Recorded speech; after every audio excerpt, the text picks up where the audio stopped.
All right, welcome to part 2 of the video. Unfortunately, with this software, I can only record about 15 minutes at a time, and I was up against it, so I had to split it into 2 parts. Okay, so for the last 2 slides that you've been working on, slides 4 and 5, the first one is going to be estimating where these numbers would fall on a number line. So I'll do a couple of them with you right now to kind of walk you through how I would think about what I would do, and then we'll go from there. So let's go ahead for the first one, and let's take a look at the negative square root of 35. Just like we've been practicing, you're more than welcome to use your calculator to do this, or you could just know, 2 perfect squares that this falls between. Okay, but for the sake of ease and visualizing it, let's just do the negative square root of 35, and that comes out to negative 5.91. So that's going to fall somewhere between around negative 5 on a number line. Now, when we look at this, it's negative 5.9, so that's really almost negative 6. So what we're going to do is, again, just click that, use your arrow keys, and then you just arrow it up. And I'm going to place that a little bit closer to negative 6 than I would negative 5, but I want to make sure that it falls between negative 5 and 6. Okay, now a lot of times, when students are working through this, they'll say, oh, it's between 5 and 6. And I'll ask them, and I'll say, wait, it's between 5 and 6 because that's up here. They're like, no, I meant negative 5, but I was close. You're not close. 5 is right here. Negative 5 is here. That is 1, 2, 3, 4, 5, 6, 7, 8, 9, 10. They're 10 numbers apart. That's not close.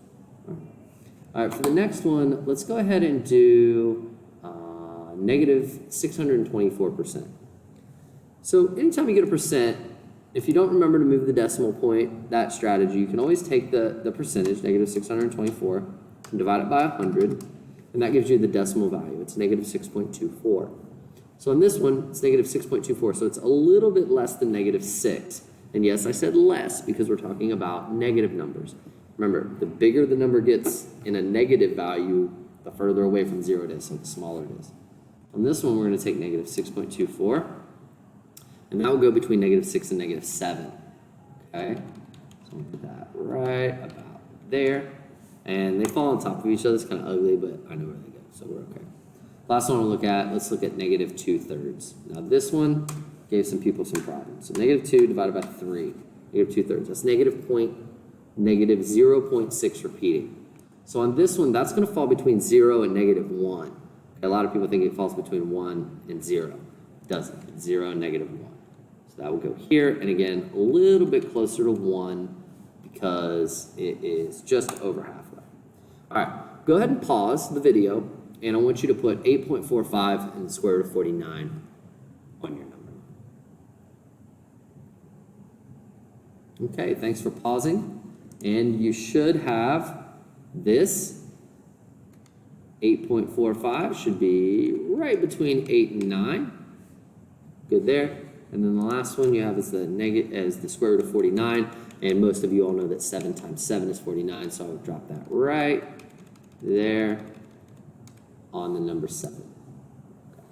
Now the last thing that we're going to do on this activity is we are going to estimate the value of these irrational numbers. Now I know this says to not use a calculator, but I'm okay with you using a calculator to kind of double check some stuff.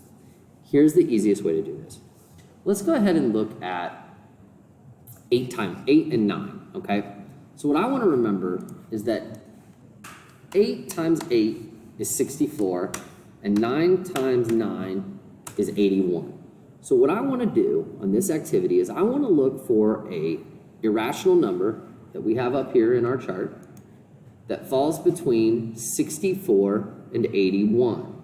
And I see that, let's see, that okay, right here, 70, the square root of 71.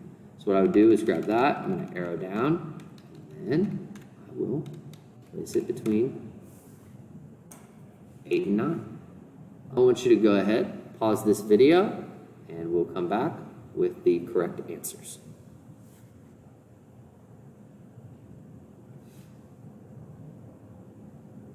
Have you paused it yet? Just kidding.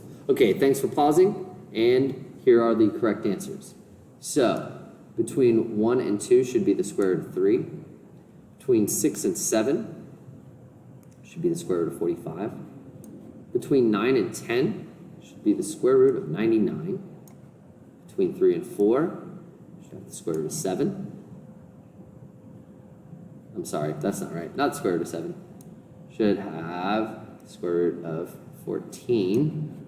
Between 12 and 13 should have the square root of 150. Between 2 and 3 is the square root of 7. Between 7 and 8, we should have the square root of 50. Between 11 and 12, we should have the square root of 130. Between 5 and 6, we should have the square root of 32. Between 10 and 11, we should have the square root of 111. And between 4 and 5 should be the square root of 17. All right? That'll help you get caught up on your notes that you've missed if you've been out. As soon as you've got all the notes updated and done and you've watched these 2 videos, go ahead and submit that assignment through Google Classroom, and you can go ahead and get started on that easy 20 points. So thanks for watching. Thanks for viewing. Sorry you couldn't make it to class, or if you made it to class and you're just getting caught up, always know that I'll keep these resources available to you. All right? Thanks.